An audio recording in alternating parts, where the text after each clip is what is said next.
On the medium of art, de menstro artis. But concerning the medium by whose sensitive nature our magic force is transmitted to the object of our working, doubt not. For already in other galaxies of physics have some been compelled to postulate an aether, wholly hypothetical, in order to explain the phenomena of light, electricity, and the like, nor doth any man demand demonstration of the existence of that aether other than its own conformity with general law. Thou therefore, creator and transmitter of thine own energy, needest not to ask whether, by this or some other means, thou performest thy work. Yet I know not why this aether, which the mathematicians and the physicists imagined, yet were not able to define its nature, being beyond reason, should not be one with the astral light or plastic medium, or aud, these three being a trinity, of which our own sages have spoken.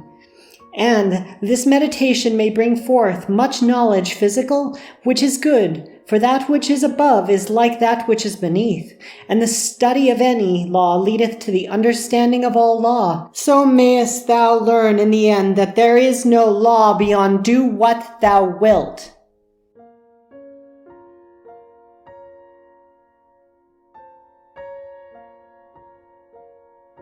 On the necessity of the will.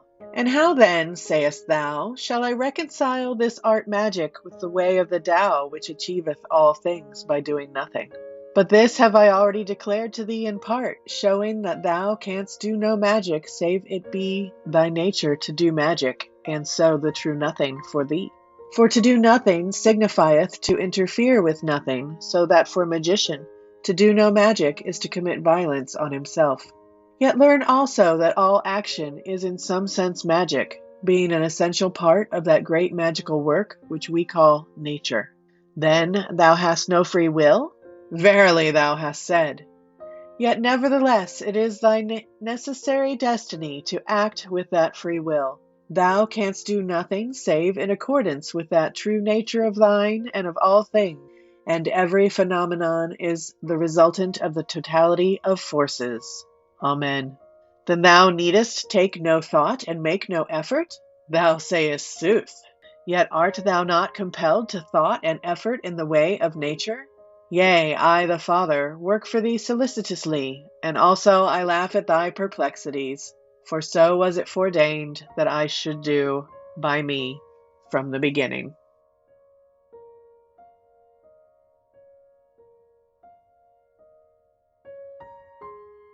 De Commedia Universa, que dicatur Pan, of the universal comedy which is called Pan.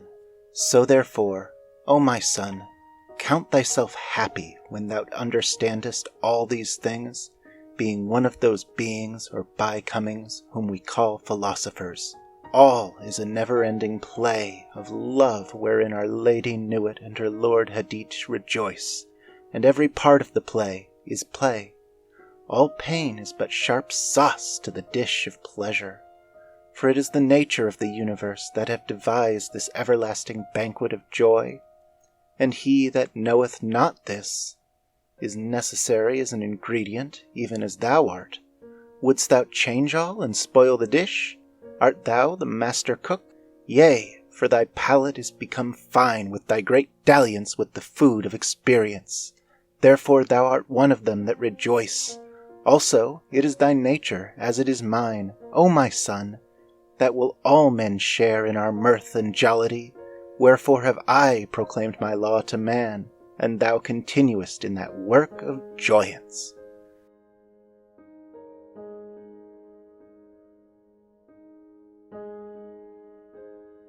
On the blindness of men, de caechitia hominum, learn also of my wisdom that this vision of the cosmos whereof I have written unto thee is not given unto thy sight at all times, for in that vision is all will fulfilled.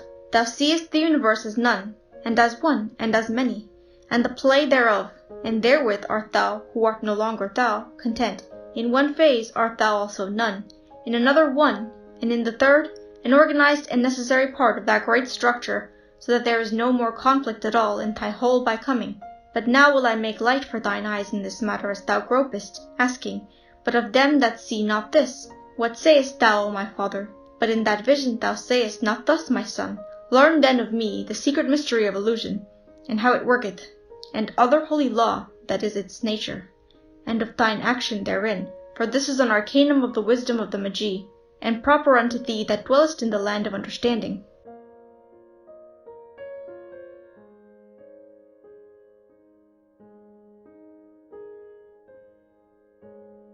Allegoria de Caesa, an allegory of chess.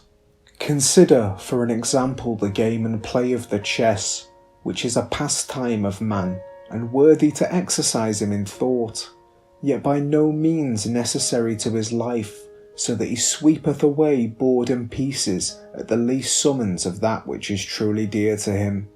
Thus unto him this game is as it were an illusion, but in so far as he entereth into the game, he abideth by the rules thereof, though they be of artifice, and in no wise proper to his nature, for in this restriction is all his pleasure.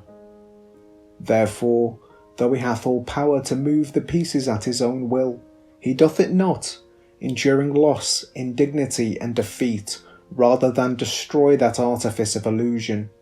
Think then that thou hast thyself created this shadow world, the universe, and that it pleasureth thee to watch or to actuate its play according to the law that thou hast made, which yet bindeth thee, not save only by virtue of thine own will, to thine own pleasure therein.